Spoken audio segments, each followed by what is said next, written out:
Hallo Leute, noch mal ganz kurz zur Auflösung der Community-Frage zum Wiederaufbau meines Druckers. Die Kommentare waren ja sehr reichhaltig, muss ich ganz ehrlich gestehen, und haben mir persönlich jetzt eigentlich zwei klare Richtungen aufgezeigt. Die eine Richtung ging halt dahin, dass halt wirklich ich gemerkt habe, dass ich Leute oder einige Leute scheinbar habe, die sagen, ich bin absoluter Druckanfänger. Das, was du mir erklärst, das soll doch bitte auf dem Originalboard bleiben und auch so sein, dass ich halt mit dem Originaldrucker erstmal meine Sachen erreichen kann, die ich möchte, in Bezug auf den Druck und in Bezug auf das, was halt hinten rauskommen soll dann aus dem Drucker. Und dann waren ja doch aber fast genauso viele Kommentare dabei von Leuten, die gesagt haben, hey, ich bin jetzt eigentlich mit dem normalen Zeug so ziemlich an das Ende geraten. Ähm, Bau doch bitte um, damit wir daran teilhaben können und damit wir eventuell das Ganze nachmachen können. Mit einem leistungsstärkeren Board wie dem SKR oder einem MKS Rumba oder sowas in der Richtung. Ich habe mich da ja damals auch nicht so ganz festgelegt. Ich habe das SKR halt hier.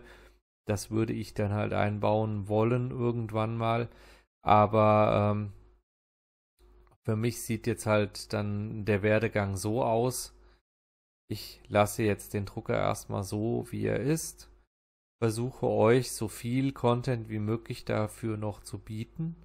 Und bin sowieso dabei, dass ich ja eventuell nochmal den ein oder anderen Drucker bekomme, um dafür einen Review zu machen.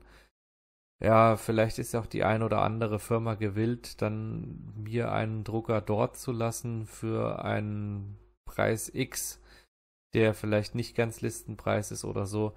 Das weiß ich nicht. Ich bin da jetzt auch noch nicht so richtig eingestiegen, weil ich sehe halt, dass die Zuschauerzahlen jetzt dadurch, dass das Wetter immer besser wird, auch immer deutlicher runtergehen.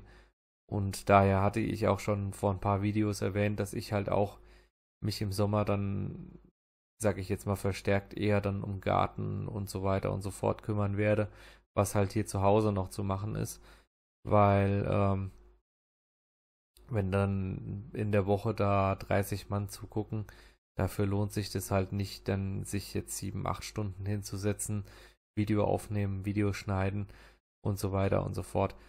Dann warten wir lieber, bis wieder alle Zeit haben und starten dann mit dem Thema. Ich werde natürlich versuchen, trotzdem jede Woche was zu bringen, so wie ihr es halt gewohnt seid, immer meistens samstags oder sonntags. Aber es sieht halt, wie gesagt, der Werdegang so aus. Der Drucker bleibt jetzt erstmal so, wie er ist. Sollte das Board natürlich jetzt kaputt gehen, weil es hat ja stark gesponnen nach der Umbauaktion von dem Netzteil. Ich habe am Anfang überhaupt keine Daten mehr in das EEPROM speichern können. Ich habe das dann nochmal reflashed, weil ich muss das sowieso reflashen. Das seht ihr noch in einem anderen Video, was auch noch dieses Wochenende online geht. Habe ich sowieso mehrmals reflashed. Mittlerweile funktioniert das EEPROM wieder, aber ich vermute, das Board hatte Überspannung oder irgendwas durch dieses Netzteilproblem. Und mal sehen, wie lange dann der Microcontroller mit CPU das Ganze dann noch so mitmacht. Sollte es natürlich wirklich kaputt gehen, dann werde ich es nicht mehr durch ein gleiches ersetzen, sondern durch das SKR-Board. Aber ich denke, da wird auch jeder Verständnis für haben. Auch von den Leuten, die halt gerne mehr Content gesehen hätten mit dem Originalboard. Würde natürlich dann danach trotzdem versuchen, Content zu bringen, der auch mit dem Originalboard so funktionieren würde. Ich lasse euch da auf jeden Fall nicht im Stich, weil ich hatte eigentlich gedacht, dass ich jetzt mehr Leute habe, die in die Custom-Schiene wollen. Aber dass es so sich eigentlich 50-50 die Waage hält, das hätte ich nicht gedacht. Deswegen bin ich da so ein bisschen zurückgerudert auf das Originale und sag jetzt nicht, ja komm, für mich ist das egal, ich schmeiß das jetzt raus, mach das andere rein und dann ist gut. Nee, das machen wir dann nicht. Also das wollen wir schon so ein bisschen den Kanal zusammen aufbauen und fördern.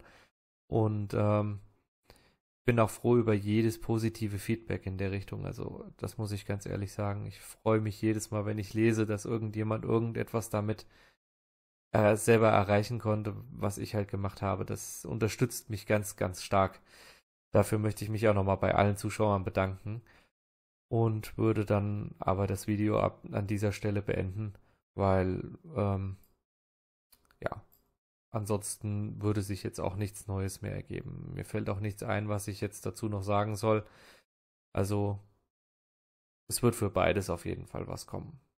In welchem Zeitabstand weiß ich noch nicht, aber es wird auf jeden Fall so für beide Parteien so ein bisschen was noch kommen, auf jeden Fall. Ja, dann würde ich sagen, bis zum nächsten Video. Abo dalassen und Glocke nicht vergessen und habt noch ein schönes Restwochenende.